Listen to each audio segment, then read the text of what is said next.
Mesdames et messieurs, bonsoir.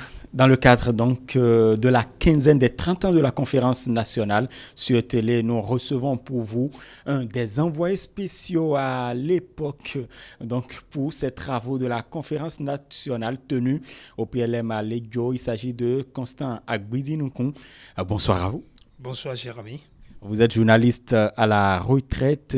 Avant de parler donc des travaux de la conférence nationale, je voudrais vous faire cette question. Quel était l'état de la presse avant conférence? Merci beaucoup. Merci aussi à nos amis téléspectateurs et téléspectatrices. Avant la conférence nationale, il faut avouer que nous étions dirigés par un parti-État, le PRPB. Et quand il s'agit d'un parti uni, vous conviendrez avec moi qu'il n'y a pas souvent de liberté de presse. Vous respirez, vous réfléchissez et vous exprimez les choses à partir de la vue du parti. C'est le PRP qui dirige. D'ailleurs, le PRP avait une direction qu'on appelle la direction de l'information et de la propagande, DIP, qui contrôlait un peu tout.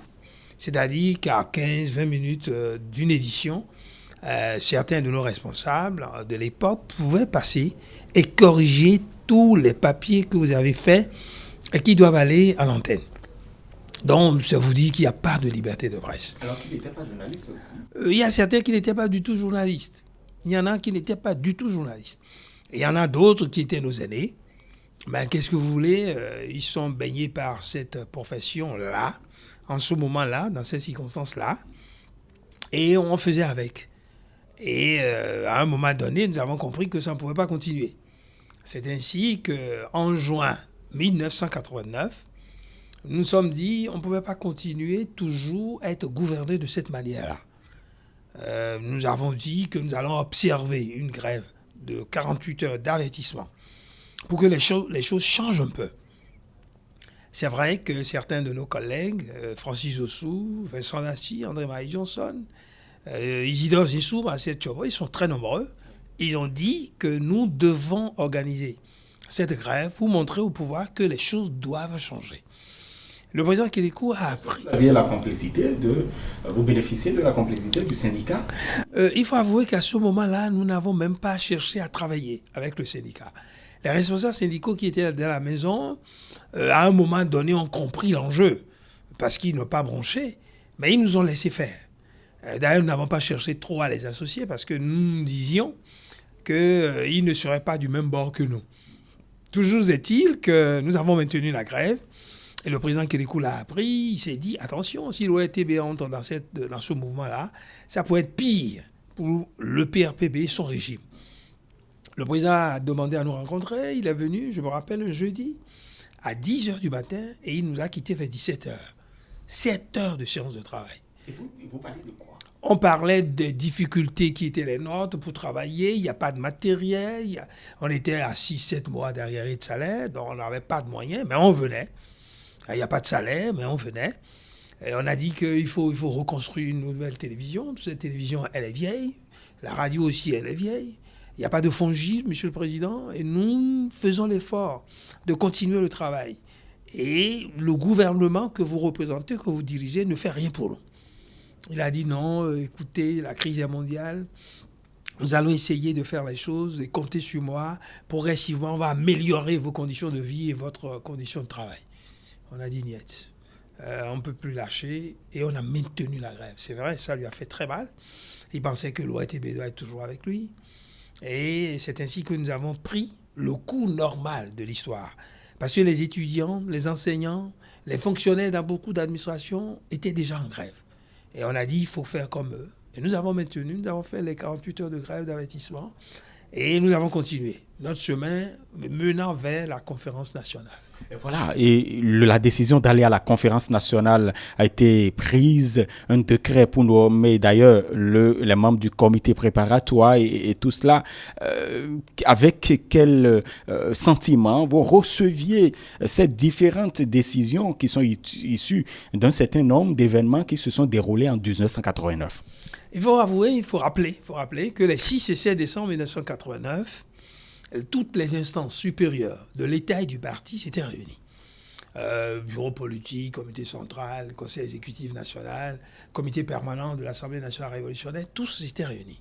Et ils ont décidé que dans le premier trimestre de 1990, il y aura cette grande rencontre dénommée Conférence nationale des forces vives de la nation, où tout le monde pourrait prendre part pour que nous réfléchissions sur les problèmes qui étaient les nôtres au Bénin. C'est la crise économique qui a déclenché tout ça. Ensuite, on pouvait laisser le thème de camarades, et nous avons profité, nous le disions plus près pour la révolution, la lutte continue. Les collègues ont imaginé une belle formule.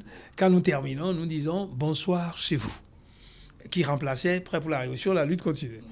Et nous avons commencé par préparer, parce que nous nous sommes dit, attention, on ne peut pas vivre 17 ans de régime de cette manière, avec la compression des libertés. Il n'y a pas de liberté d'expression, pas de liberté d'association, pas de liberté de presse.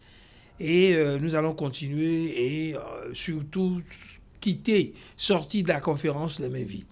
Les mains pleines pour nous, c'est qu'on décide de beaucoup de changements, que les résultats nous permettent de comprendre une autre nouvelle ère de vie, avec la liberté d'expression, la liberté de presse, qu'on revoit la gestion de nos économies, la gestion politique des affaires. Et nous avons commencé par les deux rédactions, celle de la radio, celle de la télévision. On a commencé par s'entendre, par se rencontrer, par travailler, pour dire nous ne devons pas faire piètre figure durant ces travaux de la conférence nationale. Parce que jusque-là, nous savions que nous étions embrigadés et qu'il n'y avait pas de liberté de presse et d'expression. Donc il faut recouvrer notre état d'âme, notre liberté de presse, pour pouvoir faire plaisir aux populations. Très bien. Et comment vous avez quand même reçu cette nouvelle des membres du comité préparatoire qui voulaient quand même que l'ORTB puisse couvrir et retransmettre en direct les travaux, tout ce qui se dira lors de la conférence nationale? C'était formidable. Je crois qu'il faut saluer. Il faut saluer le ministre Ousmane Batakor, l'actuel de l'information. Il était le ministre de la communication et de la culture. Oui, on avait laissé l'information déjà de côté, et c'est l'actuel président de la Cour suprême. Il faut le saluer. Il faut saluer le président Robert Dessau, le président du comité préparatoire. C'est eux qui ont convaincu le président Kélékou qu'il faut que la radio émette en direct.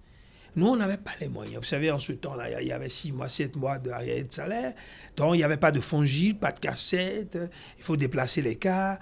Le direct pour la télévision était un peu lourd et un peu difficile. Parce qu'on n'avait pas de moyens. On a dit, il faut... fallait avoir des faisceaux, des câbles. Tout ça, c'est de l'argent. On ne peut pas ça pendant des jours, pendant des semaines. Le ministre nous a dit, d'accord, le président de Sous nous ont dit, non, nous n'avons pas de moyens pour que vous puissiez faire le direct. Vous voyez comment vous allez faire, mais nous avons un peu de moyens que nous allons donner à la radio, et la radio va faire du direct. On a appris cela avec beaucoup de plaisir. Parce que le direct, ce qui est important, c'est que vous n'avez plus besoin de monter les éléments.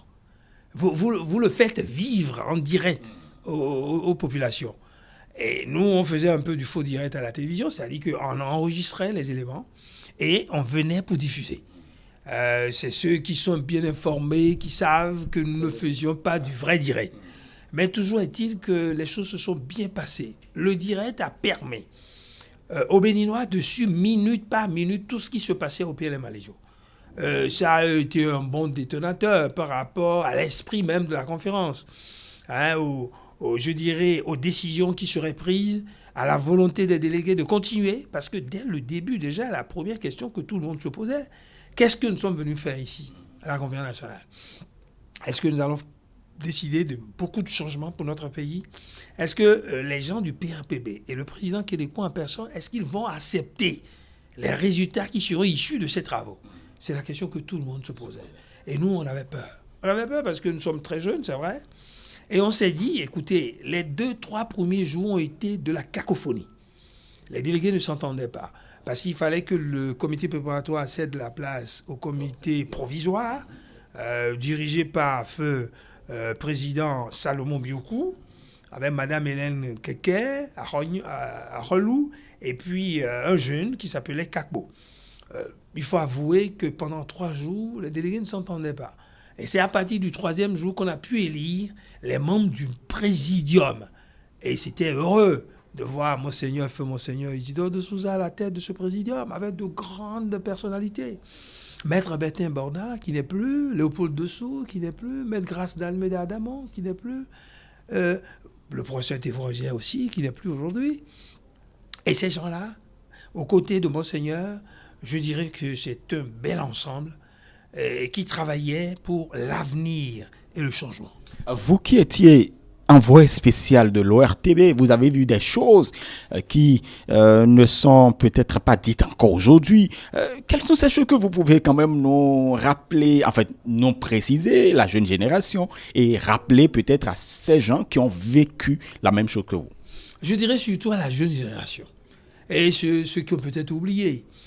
Sinon, nous avons dit l'essentiel quand même sur la conférence nationale. D'abord, il y avait beaucoup, je dirais, une ambiance délitaire et beaucoup, je dirais, étonnante, dangereuse et même effrayante qu'on a assisté. D'abord, les rumeurs de coup d'État. On disait qu'il y aura de coup d'État, que la conférence n'irait pas jusqu'au bout. Et le président Kélékou a même dénoncé le problème de coup d'État civil. Parce qu'il se disait que l'armée ne ferait pas de coup d'État. Il était conscient. Déjà à l'ouverture, il disait qu'il faut tout faire pour que la conférence réussisse. Comme d'ailleurs le président Dossou. Ensuite, on disait que l'ancien marabout du président Kérékou, Mohamed Sissé, allait venir avec des mercenaires pour mettre fin aux travaux de la conférence. Ça nous a un peu étonnés, c'est pas possible. Ensuite, vous savez, à un moment donné, l'ambiance choquait un peu l'ancien président Feu Maurice Kondoté. Alors, il pensait que les gens critiquaient trop le président Kélékou, que tout se met en place pour qu'on puisse le faire démissionner. Le président Kélékou d'ailleurs a dit que lui, que personne, qu'il ne va pas démissionner et qu'on peut le destituer. Il croyait toujours à la Constitution d'août 1977, qui pour lui n'était pas caduque. Mais le professeur Maurice Hans Oglélin, qui était le président de la commission constitutionnelle, a dit non, cette constitution est déjà caduque. Elle ne vit plus, elle ne peut plus régir le fonctionnement des institutions de la République. Donc, PRPB, Assemblée nationale révolutionnaire, Conseil exécutif national, tout ça là est caduque. Les gens du PRPB ne pouvaient pas accepter. Donc, à un moment donné, il a claqué la porte pour dire ce qui se fait là, si jamais demain, le président Kélékou n'est pas candidat, lui sera candidat. Et il a injurié beaucoup de gens. Et donc, c'était Kondoté. C'était Kondoté. Et beaucoup des chefs d'État qui vivaient encore, feu président Justin Romanegbe, Hubert Maga, Yemi Dalin Sissou, tous ont dit attention, nous connaissons bien le président Maurice Kondoté. Il le fait. Certains même l'ont dit, écoutez, c'est un spécialiste du coup d'État. Alors, n'allez pas, ne nous frayez pas pour que nous ayons des ennuis. Toujours est-il que les délégués se demandaient vraiment qu'est-ce qui va se passer à la clôture. C'était le gros problème. Est-ce que le président Kélékou va accepter les travaux, les conclusions issues des travaux? Surtout qu'entre le 24 et le 25, il y a eu un gros débat sur la souveraineté de la conférence et la force exécutoire de ces décisions. Et en fin de compte, le 25, on l'a proclamé. C'était vraiment c'était l'apothéose. C'était la grande messe. Tout le monde s'est levé. Les gens ont entonné l'hymne national. C'est vrai, les gens du PRPB ne se sont pas levés. Ils protestaient parce qu'ils n'étaient pas contents. On voulait les dépouiller de leur pouvoir. Donc, on a proclamé cette souveraineté. Et à partir de là, on a compris que plus rien ne sera comme avant. Et quelles étaient les conditions dans lesquelles vous, journalistes, vous aviez travaillé? Je vous assure qu'on était heureux. C'était les moments les plus heureux de ma vie. Cette liberté de pouvoir parler avec les délégués, de leur poser des questions, de les laisser dire, de balancer ces éléments à l'antenne. Non, on n'était pas contrôlé. Même nos chefs nous laissaient faire. Je salue aujourd'hui la mémoire de Didier Faladé, qui était le chef programme à la télévision, et de Michel Akan. Michel Akan vit encore. Michel Badarou Akan, qui était notre directrice. Ils nous ont laissé les mains libres. Ils ont compris que, même s'ils devaient intervenir, ils n'auraient pas accepté. Mais ils ont accepté de nous laisser les mains libres. Et on a travaillé comme de vrais professionnels. Et quand on est envoyé spécial, c'est-à-dire que vous êtes là durant les 10 jours de travaux, votre famille était où? Comment vivait votre famille? Et il faut vous dire que c'est surtout à partir de la souveraineté, du débat qu'il y a eu, tout le débat qu'il y a eu sur la proclamation de la souveraineté, de la phase exécutoire des décisions de la conférence, que nous avons commencé par avoir peur. Franchement. Jusque-là, on jouait, on disait, malgré que le ministre Martin Doha-Zinro disait que, parce que un journaliste lui a posé la question, mais si à l'issue de la conférence, vous dépouillez de tous vos pouvoirs et que vous n'êtes plus rien, il disait ce serait très difficile. Il avait au pays. Malgré qu'il disait tout ça, on n'avait pas peur. On se disait non, quand même, le génie béninois, on n'est pas violent. On va trouver une solution d'entente. Mais quand on a mené tout ce débat sur la souveraineté de la conférence et les rumeurs et les provocations entre les délégués, on avait commencé par avoir peur, sincèrement. Mais ce qui faisait aussi notre force, c'est que la plupart des membres du présidium, beaucoup de délégués nous soutenaient et nous encourageaient. Ah, je voyais Monseigneur de Souza nous dire, Constant, continuez. Il ne faut rien lâcher. C'est notre pays. Le président Kérékou est dans de bonnes dispositions. Je crois qu'il ne rejettera jamais les conclusions. Donc, travaillez, mais sachez toujours où ne jamais aller trop loin. C'était très important. Donc ça vous reconforte. Ça, sérieusement, c'est vrai, madame, les enfants. Moi, j'avais un seul enfant en ce moment. Mais madame s'inquiétait. Parce que je quitte vite la maison, 7 heures. On ne sait jamais à quelle heure il faut rentrer.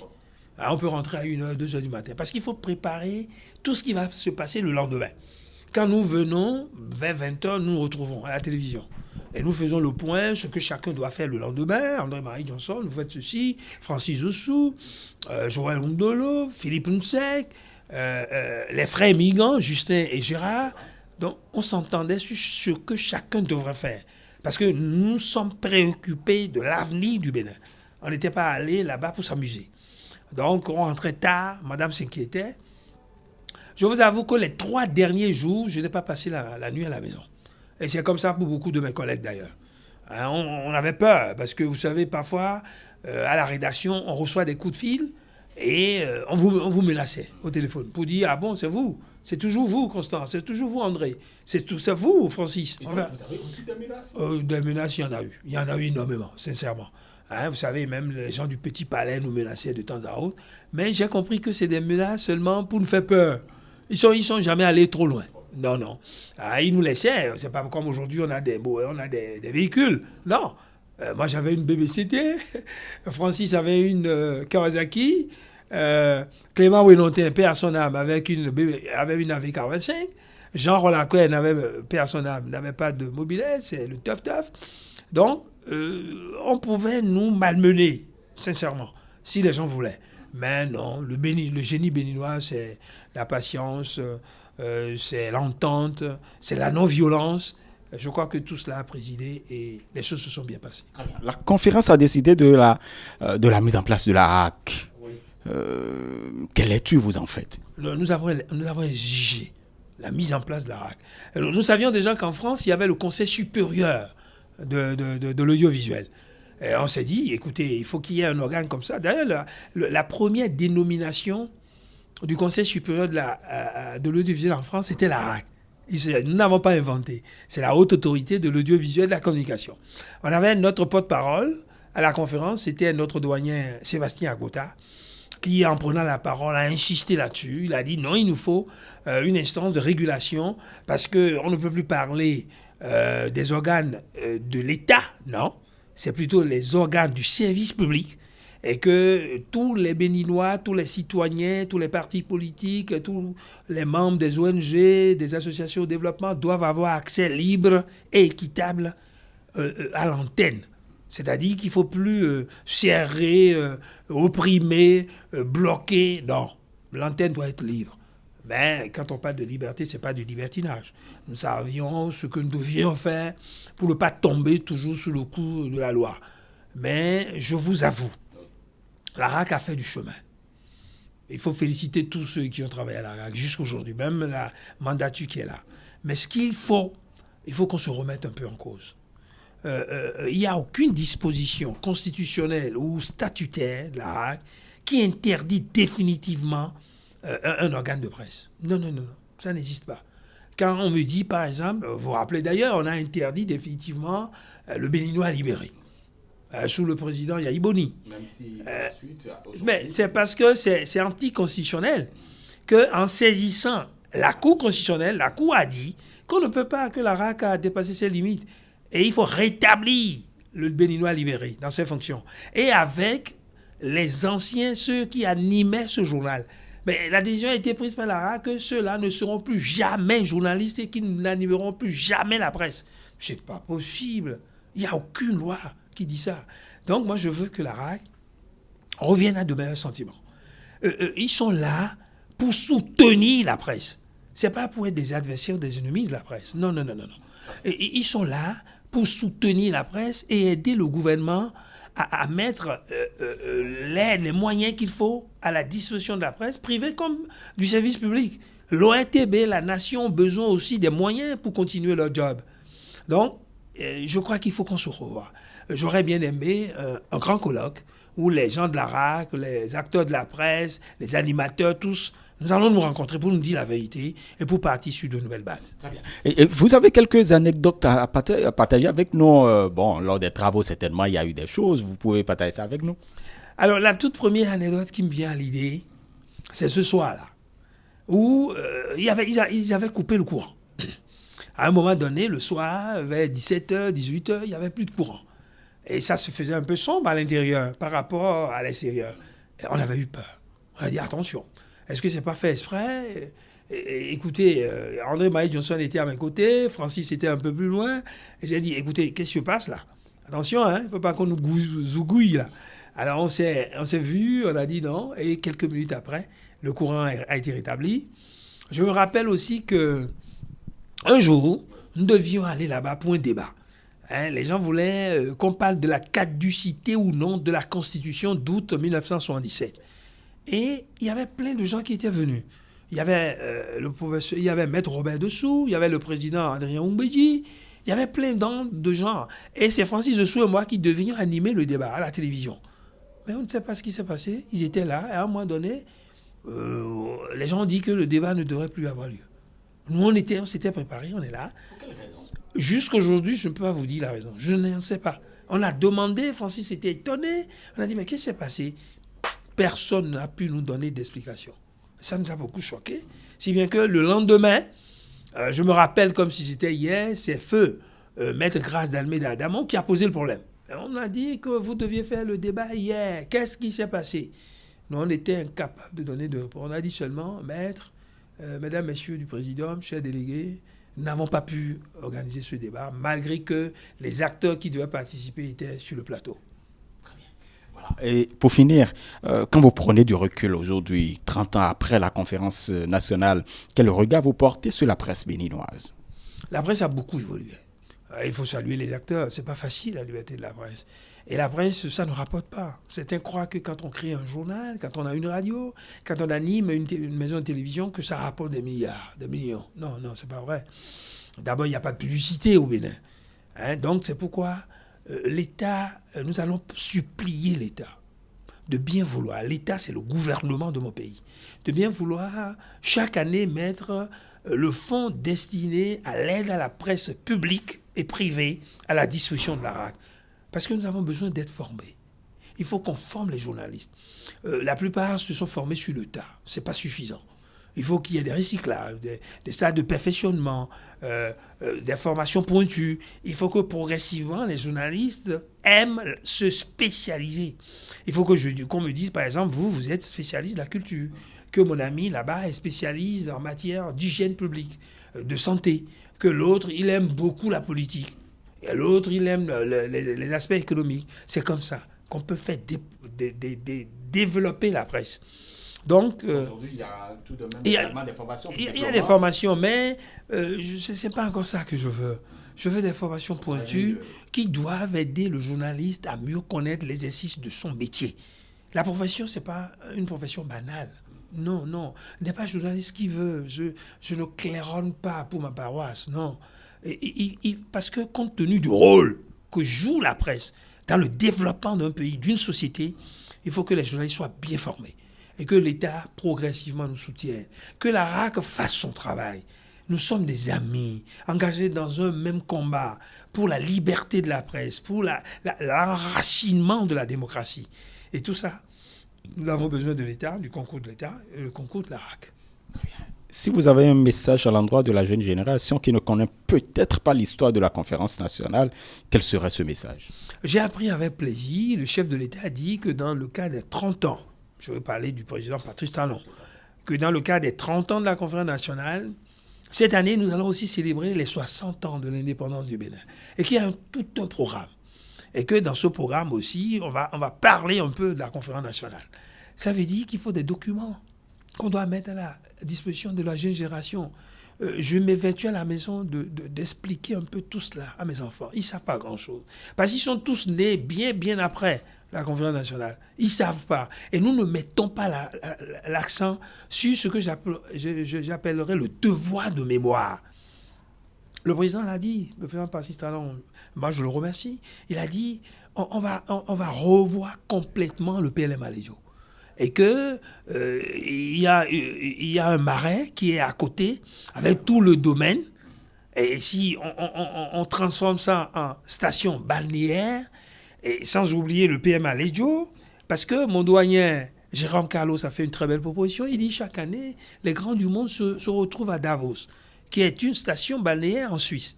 Mais il faut, je crois que le président de la République a bien compris, il faut que nous retrouvons. Le monde entier se retrouve au PLM Aléjo chaque année pour parler des avancées de la démocratie dans le monde et les perspectives qui s'offrent à nous. Puisque PLM Aléjo, mais je vous assure, c'est le début du commencement. C'est un monde que nous n'oublierons jamais. C'est un lieu mythique. Oui. Et il faut faire en sorte que ce lieu, nous puissions le réhabiliter entièrement. Qu'il y ait une grande bibliothèque, qu'il y ait un musée. Pourquoi pas? Le musée des conférences en Afrique. Parce qu'après le Bénin, il y a eu le Togo, il y a eu le Niger, il y a eu le Burkina, il y a eu les 2 Congos qui ont fait leur conférence nationale. C'est vrai que si ça a pris 1 mois ailleurs, 2 mois quelque part, 3 mois au Zaïre, 3 mois aussi au Congo-Brazzaville, nous l'avons fait en 10 jours. C'est le génie béninois, ça. Mais il ne faut pas oublier ça. Et pour qu'il y ait devoir de mémoire, nous devons réhabiliter ce lieu. Le président l'a dit et je le remercie. Franchement, ça me tient à cœur. Ce lieu doit survivre et doit être, je dirais, un lieu de mémoire éternelle. Oui. Voilà, merci. C'était donc Constant Agbedinoukou, l'un des envoyés spéciaux aux travaux de la conférence nationale. Merci pour la disponibilité. Merci, chers amis téléspectateurs, de nous avoir suivis. Eh bien, vous avez pu noter quelque chose. Bien évidemment, les anecdotes. En tout cas, j'en ai noté également. Restez toujours câblés ETélé.